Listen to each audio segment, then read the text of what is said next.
Bueno, para comenzar, es un gusto para nosotros como grupo de revisión bibliográfica número 7 presentarles el tema de fisiopatología de la nefropatía hipertensiva, también conocida como nefroesclerosis o nefroangioesclerosis.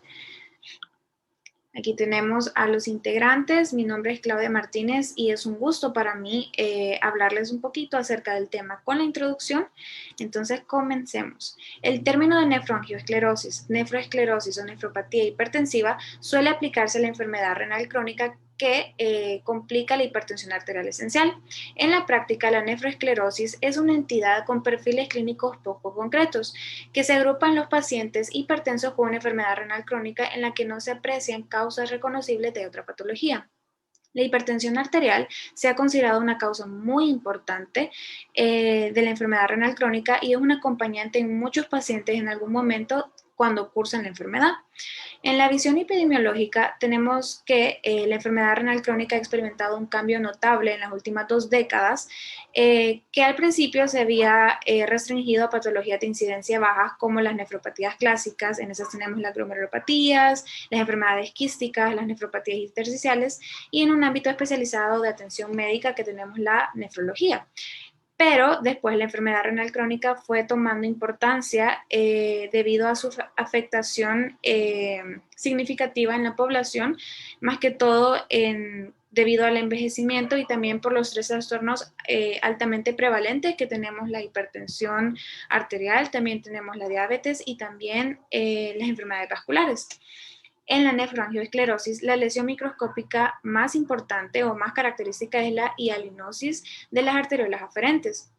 Las alteraciones vasculares van a producir una vasoconstricción, una isquemia glomerular, en la cual se va a dar una retracción del lobio con esclerosis focal o global y en algunas zonas con fibrosis intersticial y atrofia tubular. La nefropatía vascular constituye tanto en América, que tenemos a Estados Unidos, uno de los países más importantes que se presentan estas, también en Europa como en España,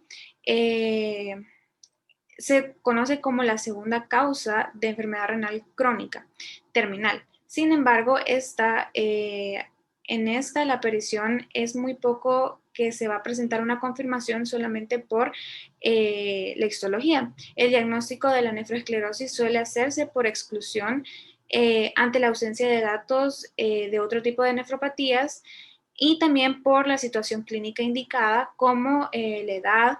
Tenemos la edad avanzada, la hipertensión de largo tiempo de evolución, también la hipertrofia del ventrículo izquierdo y también la insuficiencia renal inicialmente ligera.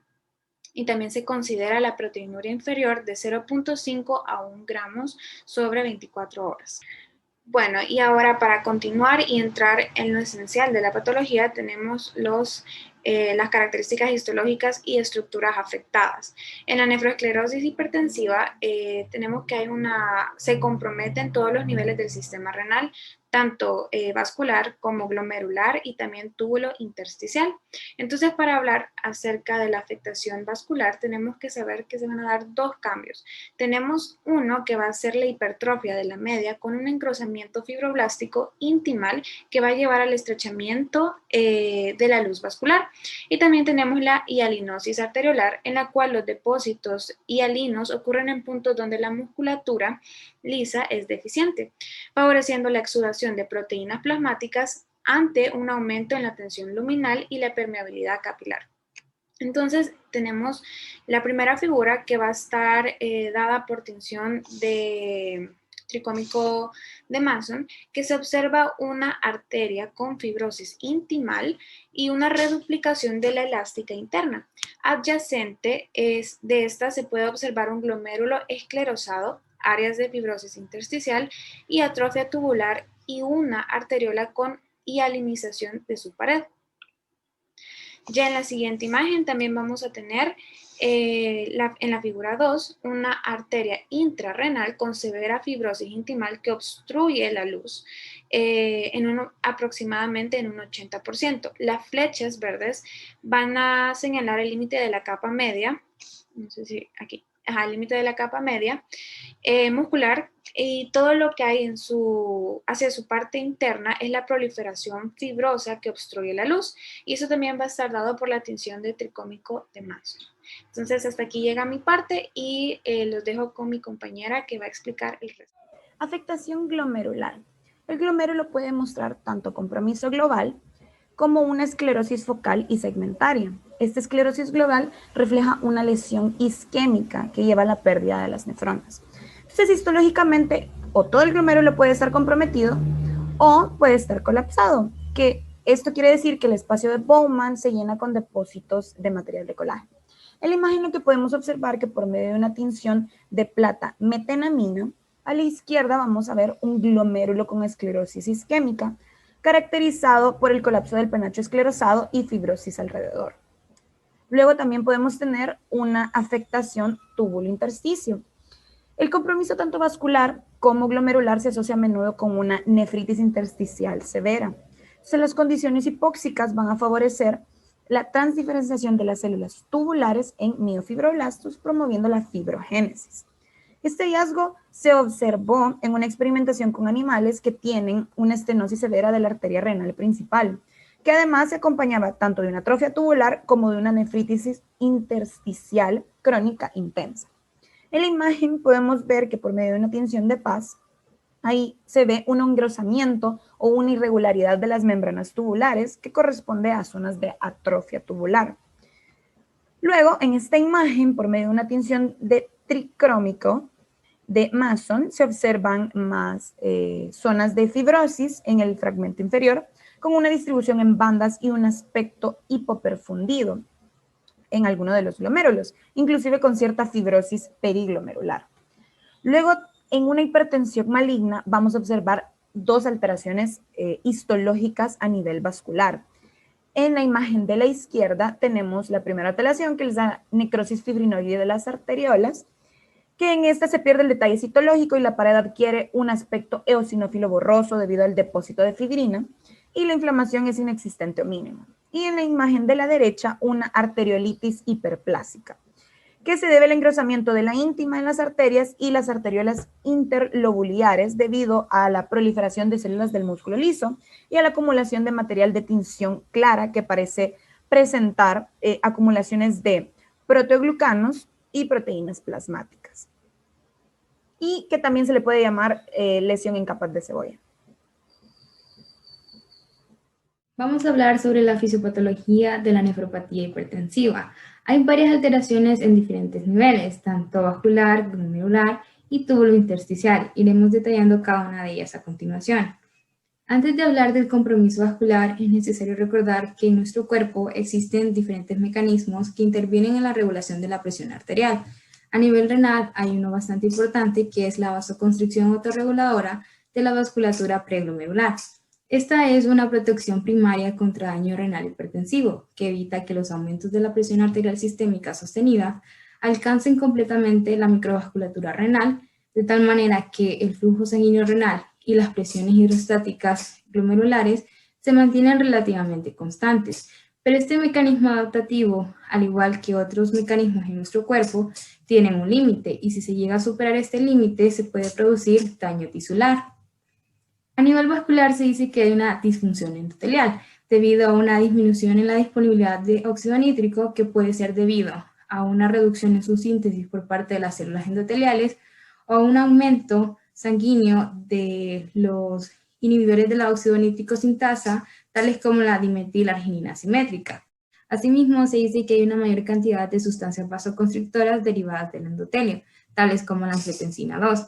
Esta, en ambientes en donde hay menor cantidad de sustancias vasodilatadoras, tales como el óxido nítrico, puede actuar sin oposición e inducir una vasoconstricción renal que conduce a una disminución del flujo sanguíneo renal, que aumenta la liberación de renina, y esto estimula aún más el sistema renina-angiotensina-aldosterona.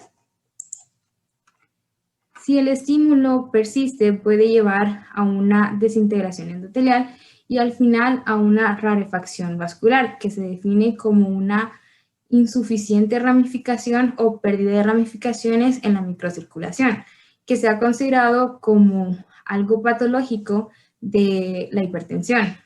Esta rarefacción vascular va a llevar a una reducción de la perfusión tisular y la consiguiente hipoxia. En algunos estudios experimentales se ha dicho que la rarefacción vascular es un paso central hacia la hipoxia tisular y al daño renal. Existe una variante clínica denominada hipertensión maligna, la cual se va a caracterizar por 3 hallazgos distintivos a nivel vascular. La necrosis fibrinoide en las arteriolas y pequeñas arterias. Esto se debe a que la lesión endotelial causa aumento en la permeabilidad de los vasos al fibrinógeno y a otras proteínas plasmáticas. Asimismo, existe muerte focal celular en la pared vascular y depósito de plaquetas. La trombosis intravascular se va a deber a la activación de plaquetas y de factores de coagulación. La arteriosclerosis hiperplásica, que es típica de la hipertensión maligna, se va a deber a la acción de factores mitógenos tales como el factor de crecimiento derivado de las plaquetas. Este aumento en la musculatura vascular produce reducción del calibre luminal, que puede llevar a isquemia de las arteriolas aferentes, que a su vez estimulan el sistema renina-angiotensina-aldosterona. De esta forma se establece un ciclo autoperpetuante en el que la angiotensina 2 causa vasoconstricción intrarrenal y la isquemia consiguiente estimula la secreción de renina. Vamos a hablar un poco acerca del compromiso glomerular. Otro de los niveles afectados por la nefropatía hipertensiva es a la altura del glomérulo, en el cual la hipertensión glomerular va a producir un estiramiento de los capilares glomerulares, un daño endotelial y una filtración elevada de proteínas glomerulares que van a causar un colapso glomerular, una necrosis segmentaria y una glomerulosclerosis. La disminución de la perfusión va a conducir principalmente al colapso de los glomérulos, mientras que el aumento de la presión va a causar una esclerosis o una necrosis glomerular. La tasa de filtración glomerular se va a mantener y la fracción de filtración va a aumentar, aumentando así la permeabilidad glomerular a las macromoléculas. La hiperfiltración de proteínas plasmáticas va a provocar tanto la reabsorción tubular de proteínas como la proliferación mesangial, lo que va a conducir a una inflamación túbulo-intersticial y glomerulosclerosis. La hipertensión glomerular también va a ejercer una acción directa sobre las estructuras glomerulares, provocando así respuestas reguladoras de señalización que van a estar destinadas a compensar. Los mecanismos adaptativos incluyen contracción, actividad transcripcional, una proliferación, remodelación y fibrosis, involucrando células glomerulares, involucrando a los podocitos, que son sumamente importantes, células endoteliales, células mesangiales, membranas basales y matriz extracelular. Debido al estiramiento, las células endoteliales van a proliferar, van a remodelar su forma y van a cambiar sus vías de señalización. Ambos van a sintetizar matriz extracelular y van a reorientar su citoesqueleto. Las células mesangiales van a proliferar, produciendo al mismo tiempo factores de permeabilidad vascular, factor de crecimiento tumoral y fibronectina. Los podocitos, que son los más importantes, van a modificar su forma y su vía de señalización. Estos mecanismos adaptativos se vuelven desadaptativos a largo plazo, lo que finalmente conduce a la glomerulosclerosis. El daño de la barrera de filtración glomerular va a causar proteinuria y borramiento de los podocitos. La vía principal que va a conducir a la disfunción de los podocitos es el borramiento, que consiste en una simplificación gradual del patrón del proceso interdigital del pie, hasta que la célula se ve plana y alargada. A medida que persiste la lesión, los podocitos se van a desprender de la membrana basal o van a sufrir apoptosis, lo que provoca áreas desnudas de la membrana basal glomerular que van a ser responsables de una proteinuria marcada. Como se observa en la figura, pues hay un borramiento y un desprendimiento de los podocitos. La proteinuria con o sin pérdida de la función renal se debe en parte a la lesión de los podocitos.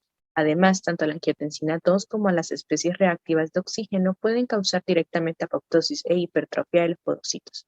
El daño de la membrana basal tubular va a facilitar el paso de productos derivados de los tubulares hacia el intersticio y los espacios de los capilares peritubulares, lo que va a acelerar la fibrosis y va a acelerar la inflamación, mientras que varios cilindros de proteínas pueden obstruir el flujo urinario, agravando la lesión túbulo-intersticial.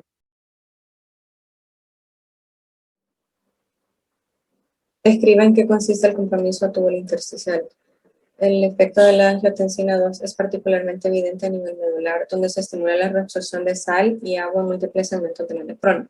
Los niveles elevados de angiotensina 2 intrarrenal son responsables de la sensibilidad amplificada de la retroalimentación túbulo-glomerular.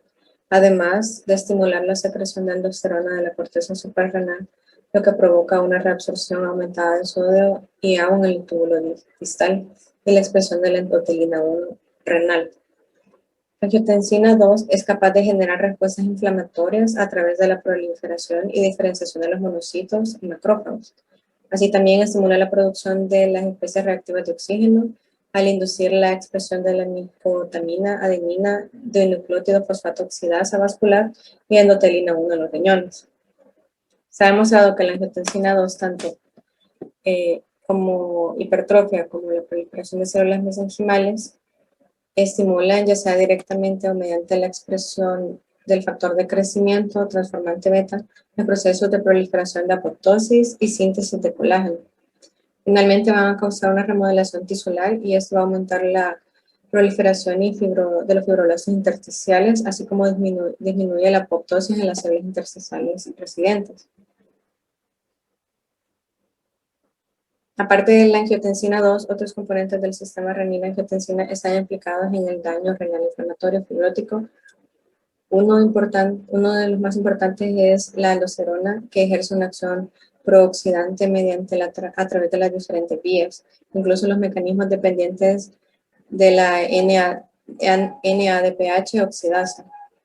La endotelina 1 renal es otra sustancia con acción proinflamatoria y prótica, al ser capaz de activar y mantener la inflamación y la fibrosis interactuando con el factor de crecimiento del tejido renal beta y activando el factor nuclear NK. Al papel del estrés oxidativo, se sabe que el peróxido de hidrógeno es el producto de oxígeno reactivo. Es un mediador de la lesión celular dentro de los riñones. Las especies reactivas del oxígeno se producen en arteriolas, células glomerulares, tubulares, mácula densa y podocitos. Los agentes vasoactivos, los factores mecánicos como el esfuerzo portante y los factores metabólicos estimulan la inflamación celular y la producción de ROS, induciendo la NADPH oxidasa o en la mitocondria. Estas moléculas son potentes moduladores de la contracción y dilatación vascular y disminuyen la biodisponibilidad del oxígeno, del óxido nítrico. Van a conducir a la peroxidación de lípidos que activan los factores de transcripción, proinflamación, aumentan la producción de factores de crecimiento e inducen la fibrosis.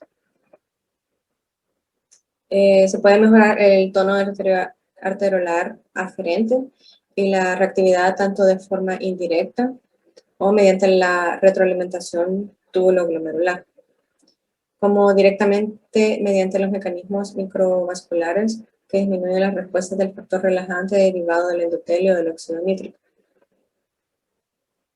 Algo muy importante a mencionar es que existe la evidencia de que el ácido úrico puede estimular el estrés oxidativo, la disfunción endotelial, la inflamación, la vasoconstricción, por lo que tiene un papel en la patogenia de la nefropatía hipertensiva. Y se ha dicho que se ha visto en las ratas un aumento de niveles del ácido úrico que puede inducir una hipertensión glomerular o una enfermedad renal, como se observa en el desarrollo de arteriosclerosis, lesión glomerular y fibrosis túbulo intersticial.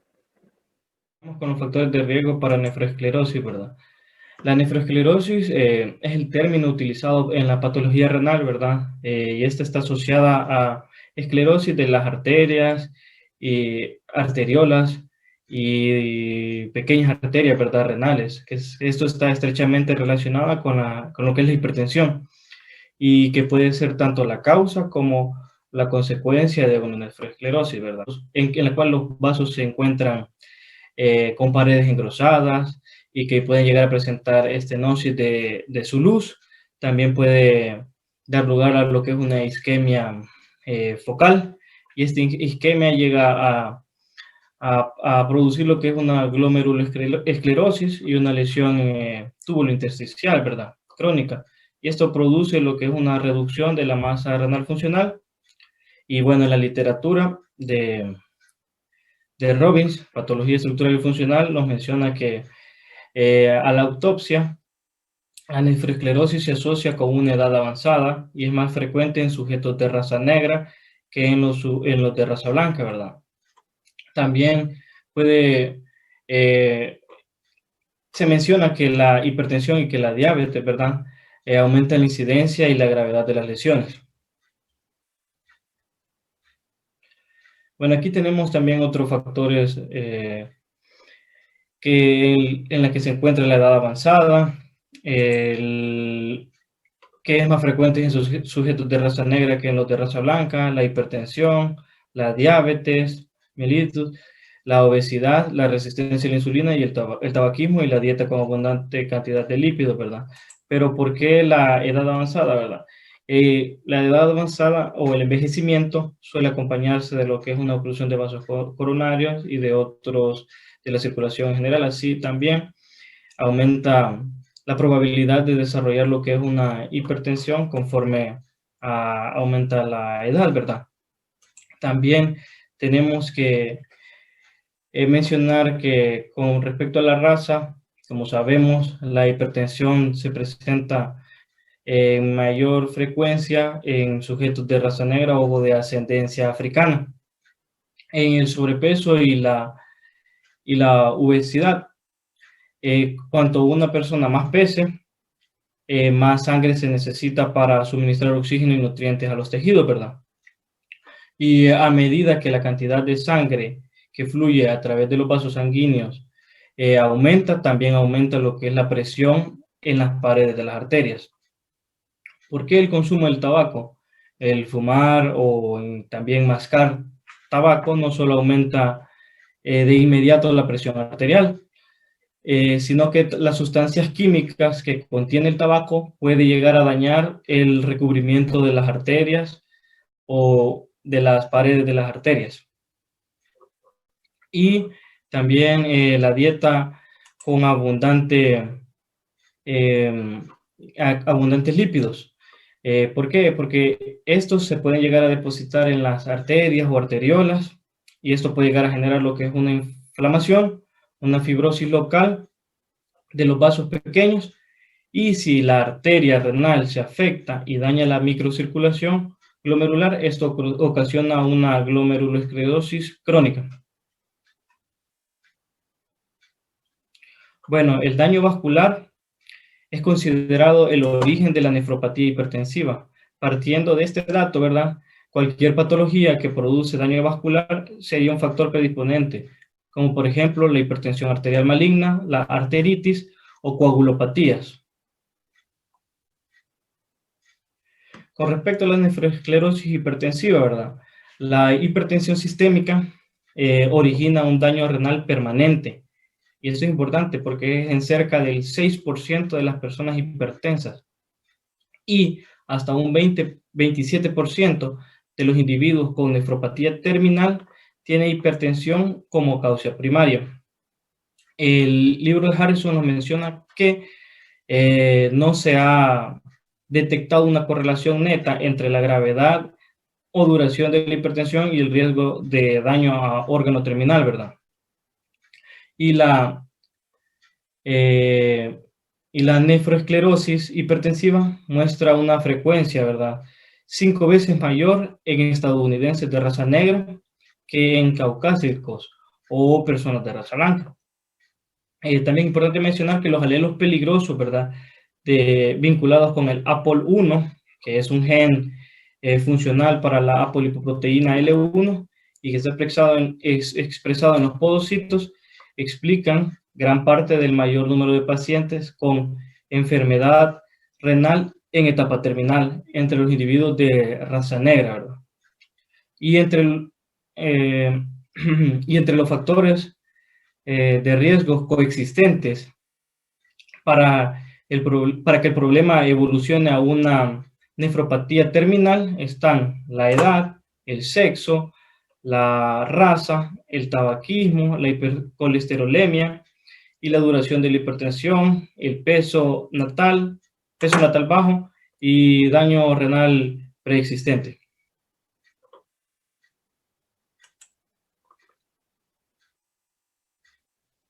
Ahí está. ¿Dónde estuvo tan meco? Para continuar tenemos este cuadro donde se nos explica cuáles son las causas de la nefroesclerosis.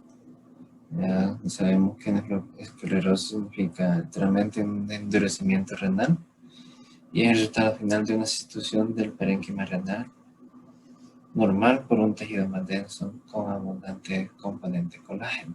La causa principal es la lesión de las arteriolas renales. Esto puede ser por causa de una enfermedad microvascular intrínseca, por la hipertensión arterial y una aterosclerosis, que desconocemos como la acumulación de grasa, colesterol y otras sustancias dentro y sobre las paredes de las arterias, lo cual puede restringir el flujo sanguíneo. Estas aterosclerosis pueden ser de tipo dislipidemia por causa del tabaquismo, también por una microalbuminuria, una hiperuricemia, un hiperinsulinismo y una sensibilidad hacia la sal. La isquemia glomerular viene debido a la lesión de las arteriolas renales. Esta nos da como consecuencia, o también puede ser sus causas, la síntesis aumentada de angiotensina 2, una sobreexpresión de factor de crecimiento transformante beta 1, lo cual nos da hipertensión glomerular. También esta puede ser causada por una aterosclerosis, son las causas previamente descritas, y por factores genéticos. Se ha demostrado que las personas de raza negra son más frecuentes en presentar casos de hipertensión glomerular. Todo esto confluye y nos dan una hipertensión glomerular. Y la hipertensión glomerular crónica, esta nos lleva a una nefroesclerosis por el tiempo prolongado. Prosiguiendo con el siguiente punto, yo les voy a hablar un poco acerca de las manifestaciones clínicas y de los cambios en examen de laboratorio. Primeramente tenemos que saber que existen dos variedades de nefroesclerosis hipertensiva, la de tipo benigna, que es la más usual, y tipo maligna, que es menos común. Primeramente, en los pacientes que padecen una nefroesclerosis hipertensiva de tipo benigna, estos suelen referir una larga historia de hipertensión arterial con un deterioro lento y progresivo de la función renal y una proteinuria que va de leve a moderada. En la mayoría de los casos, la proteinuria usualmente es menor a 1 gramo al día, pero en algunos otros casos, esta puede incrementarse y ser mayor a 10 gramos al día. Esto es especialmente en aquellos pacientes que pueden padecer una enfermedad renovascular asociada o con hiperfiltración glomerular. La hiperuricemia es frecuente y refleja lo que es la reducción del flujo inducido por la enfermedad vascular, y en cuanto al examen de orina, este muestra poca celularidad y cilindros. Los pacientes que padecen de nefroesclerosis suelen presentar antecedentes prolongados de hipertensión, elevaciones lentamente progresivas del nitrógeno ureico en sangre, o lo que se le conoce como BUN, y de la concentración de creatinina plasmática, puede estar en valores superiores a 1,8 miligramos sobre decilitros. En cuanto a la nefroesclerosis de tipo maligna, esta puede tomar un curso acelerado, pudiendo conducir a un daño renal severo en corto tiempo, pudiendo ser de días a semanas, y como principal manifestación histológica tenemos que esta da una necrosis fibrinoide de las paredes arteriales de los capilares glomerulares, lo cual supone aún un peor pronóstico para el paciente. En estos casos, el paciente suele presentar una hipertensión arterial severa, pudiendo ser mayor de 180 sobre 120 milímetros de mercurio. También puede presentar hemorragias retinales, exudados o papiledema, y una elevación acelerada de azodados con hematuria y proteinuria. Y tenemos la siguiente imagen, que presenta un edema de papila secundario a hipertensión arterial maligna, junto a exudados duros, tortuosidad vascular, neovasos peripapilares y signo de cruce grado 4. Mi nombre es Edgar Martínez y yo hablaré acerca del diagnóstico en la enfermedad de la nefropatía hipertensiva, así como también si su estudio es meramente clínico y si se debe usar o el uso en general de la biopsia renal en estos casos. En general, el diagnóstico de la nefroesclerosis hipertensiva debe ser clínico, y así como este no requiere el uso de la biopsia renal para una confirmación histológica, pero solamente si los criterios en el caso de la nefroesclerosis hipertensiva son realmente confusos, es cuando se debe acudir al uso de la biopsia renal. Esto lo veremos más adelante también porque hay algunos criterios en los cuales, unos criterios específicos de la biopsia renal para poder recomendar esto como un método de diagnóstico. No existen en sí signos clínicos específicos para la nefroangioesclerosis, pero el diagnóstico suele hacerse por exclusión, ante la ausencia de datos de otro tipo de nefropatía y con la presencia de algunos hallazgos sugestivos. En este cuadro que tenemos aquí presente, tenemos los datos de sospecha para el diagnóstico de la nefroesclerosis hipertensiva. Son criterios que el paciente debe cumplir para que se empiece a sospechar prácticamente que puede estar, son los que más lo proponen a padecer nefropatía hipertensiva. Como por ejemplo una historia familiar de hipertensión arterial, que sea de sexo masculino y una edad mayor a 55 años. Historia de hipertensión arterial esencial de largo tiempo de evolución con una hipertrofia de ventrículo izquierdo y retinopatía del grado 1 o 2, daño vascular ateroscleróticos a otros niveles como la arteriopatía periférica, cardiopatía isquémica y un accidente cerebrovascular, asociación frecuente con enfermedades vasculares, aorto renal aterosclerótica, una proteinuria menor de a 1 o 1.5 gramos a las 24 horas y una ausencia de microhematuria, dislipidemias e hiperuremias asociadas, riñones ligeramente disminuidos de tamaño en la ecografía y que sea de raza negra. Así como también tenemos que tener en cuenta que el hecho que el diagnóstico sea meramente clínico puede conducir a errores en el diagnóstico mismo. En un estudio que se realizó y que nosotros encontramos, fue un estudio prospectivo que alrededor del 50% de los casos diagnosticados clínicamente como nefroesclerosis hipertensiva presentaron otras enfermedades, luego de practicar exploraciones complementarias mucho más complejas. En estos casos, las enfermedades más frecuentes que pueden presentarse van a incluir como glomerulopatías, así como la nefropatía por IgA, la nefropatía isquémica crónica y la enfermedad microembólica. Pasando ahora al uso de la biopsia renal. Bueno, al igual que ocurre con la nefropatía diabética, casi nunca o es rara vez que se va a utilizar el uso de la biopsia renal para, en este caso, la nefropatía hipertensiva. Y así lograr asegurar el diagnóstico. Rara vez se va a utilizar. ¿Por qué? ¿Por qué digo esto? Porque en algunos casos es muy razonable y es sin duda a la vez fuente de falsos diagnósticos, en particular sobre algunas enfermedades como la nefropatía glomerular y la nefropatía isquémica. Tienden a tener una presentación clínica similar, por lo cual puede haber errores en el caso. Pero, como había mencionado anteriormente, el uso de la biopsia renal para este caso tiene criterios específicos, como lo que son criterios de un paciente sin hipertensión arterial acelerada o con larga historia de hipertensión, creatinina menor a 2.5 o 3 miligramos sobre decilitro y proteinuria mayor a 1.5 gramos en las 24 horas. Y por último tenemos que mencionar sobre los hallazgos anatomopatológicos para el diagnóstico de la nefroesclerosis hipertensiva. Para no alargar más el video, pues esto solamente mencionar que tienen que haber ciertas alteraciones patológicas, como por ejemplo arterias arcuadas o arqueadas, en las cuales puede haber un engrosamiento de la lámina elástica interna, en las arterias interlobulares, donde puede haber un engrosamiento fibroelástico de la íntima en capas concéntricas, y arteriolas aferentes, donde puede haber un engrosamiento hialino. En los glomérulos, usualmente puede haber una glomerulosclerosis segmentaria y focal. Debe haber también un ensachamiento mesengial, depósitos hialinos subepiteliales y un engrosamiento de la membrana basal. Y pues por último y para finalizar, en el intersticio debe haber áreas de atrofia tubular y túbulos hipertróficos en zonas de fibrosis intersticial. Todo esto para lograr diagnosticar en sí o tener unos criterios anatomopatológicos de sospecha para nefropatía hipertensiva. Mi nombre es Irma Elena Martínez y ahora les hablaré un poco sobre el tratamiento antihipertensivo. No existe un tratamiento definitivo para la nefroesclerosis hipertensiva, dado que la probabilidad de falla renal progresiva está relacionada no solo con la presión arterial, sino también con factores genéticos y con factores raciales. Sin embargo, un buen control de la presión mejora el pronóstico y en algunas ocasiones hace más lento el deterioro renal. Se debe insistir, por lo tanto, en las recomendaciones usuales de cambios en el estilo de vida, porque sus efectos son muy positivos e importantes para el paciente. Por ejemplo, disminuir el consumo de sal a 6 gramos o menos al día va a potencializar el efecto antiproteinúrico de los agentes inhibidores de la enzima convertidora de angiotensina o los IECA.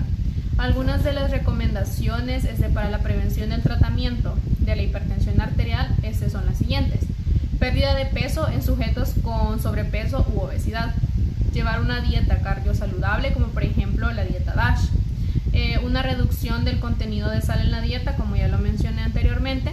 En el caso de que un paciente consuma alcohol, se debe restringir a un máximo de 2 bebidas en los hombres y un máximo de 1 en las mujeres. Y también un aumento de la actividad física con programas estructurados de ejercicio, como por ejemplo los aeróbicos. Los objetivos de tratamiento general. La disminución de la presión arterial reduce el riesgo de que aparezca, o en este caso de que progrese, la enfermedad renal crónica. El efecto es directamente proporcional a la reducción de la presión arterial obtenida. Es decir, mientras más se reduzca la presión arterial, menos va a ser la progresión de la enfermedad renal crónica. Y por lo tanto, los valores de objetivo que se deben obtener deben ser inferiores al mero criterio de la normalidad. Los valores esenciales son reducir la presión arterial al menos 20/10 milímetros de mercurio, para lograr idealmente una presión arterial menor a 140/90 milímetros de mercurio. Los valores óptimos: para aquellos que tienen menos de 65 años, la presión arterial objetivo es de menor a 130/80 milímetros de mercurio, si el paciente lo tolera, pero no debe ser menos de 120/70 milímetros de mercurio. Para aquellos pacientes que son mayores de 65 años, la presión arterial objetivo es de menos de 140/90 milímetros de mercurio, si el paciente lo tolera. Pero no debemos olvidar que se debe individualizar cada caso, se debe evaluar la fragilidad, la independencia y el contexto del paciente. Ahora, hablaremos sobre la elección antihipertensiva. La hipertensión es un factor de riesgo importante para el desarrollo y la progresión de la albuminuria y de cualquier forma de enfermedad renal crónica. ¿Cuál sería el tratamiento antihipertensivo? Como primera línea tenemos a los IECA y a los antagonistas de los receptores de angiotensina 2 o ARA2. Como ya mencioné, son los medicamentos de primera línea porque reducen la albuminuria. Además, también logran un adecuado control de la presión arterial. Y también se pueden agregar los diuréticos de ASA si la tasa de filtrado glomerular es menor a 30 ml sobre minuto sobre 1.73 metros cuadrados. Ahora, la importancia del gen APOL1. En los últimos años, múltiples estudios han asociado como la causa genética de la enfermedad renal crónica a los llamados genotipos de riesgo G1 y G2, los cuales corresponden a mutaciones en el gen APOL1, que codifica a la apolipoproteína L1. Durante la última década, varias publicaciones han presentado evidencias sólidas entre la relación de los genotipos de riesgo G1 y G2 y la ocurrencia de enfermedad renal crónica, con un patrón de herencia autosómica recesiva. Adicionalmente, se propone que el desarrollo de la enfermedad renal, así como la gravedad, se correlaciona positivamente con el nivel de expresión de los alelos de riesgo G1 y G2 y que probablemente el desarrollo de la patología sea reversible, lo cual plantea un nuevo escenario donde se consideraría la modulación de la expresión de este gen APOL1 como un futuro objetivo terapéutico. Buenas tardes, doctoras. Mi nombre es Josué Udiel Martínez Zelaya. Yo les voy a hablar un poco de la complicación de la nefroesclerosis con evolución a falla renal. Para empezar, la nefroesclerosis hipertensiva se va a producir cuando hay un incremento en la presión arterial o una enfermedad hipertensiva crónica. Esta va a dañar a los tejidos, incluyendo los pequeños vasos sanguíneos de los glomérulos y los túbulos renales y los tejidos intersticiales. Da como resultado a una progresión a una enfermedad renal crónica. La nefroesclerosis hipertensiva es una enfermedad que progresa hacia una enfermedad renal en etapa terminal, o también conocida como enfermedad renal crónica grave.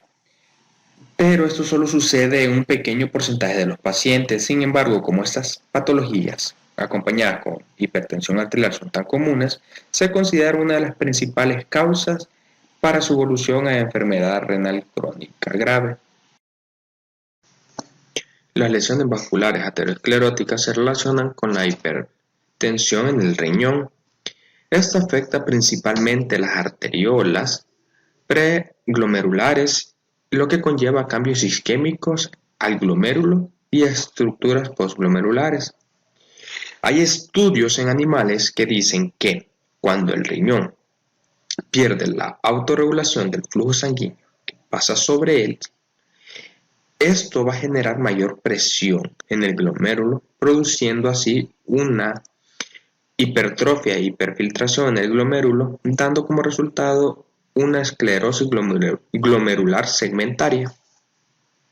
Conforme va evolucionando el daño renal, como ya lo he mencionado anteriormente, cuando se pierda la regulación de la sangre que pasa sobre el riñón, también se va a perder la regulación del filtrado glomerular, lo que esto va a conllevar a un círculo vicioso donde se va a dar una pérdida de las nefronas y este círculo se va a repetir hasta progresar a una enfermedad renal crónica.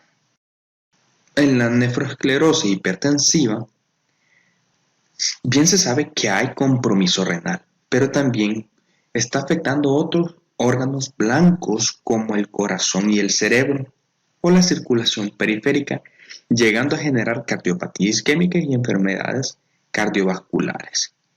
También enfermedades de las arterias periféricas. Como es una hipertensión, como ya lo había mencionado anteriormente, puede dañar el cerebro produciendo un accidente cerebrovascular, migrañas, etc. Y también el mismo corazón se puede ir degenerando haciendo una cardiomegalia por el exceso de trabajo vascular que la hipertensión arterial implica sobre él. Esto ha sido toda mi participación. Muchas gracias por su atención. Para finalizar, la hipertensión arterial es una enfermedad silenciosa que no suele presentar síntomas hasta que ésta ya haya avanzado, por lo que muchos pacientes pueden pasarla por inadvertida. La persistencia de los aumentos en la presión arterial puede llegar a dañar diferentes órganos tales como el riñón.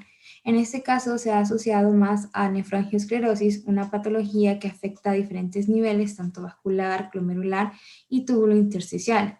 En el microscopio existen diferentes hallazgos patológicos como glomerulosclerosis, atrofia tubular, fibrosis intersticial y la hialinosis de las arteriolas aferentes. Para su diagnóstico se puede utilizar la biopsia renal, pero usualmente es meramente clínico y para ello existen criterios como los criterios de ASC.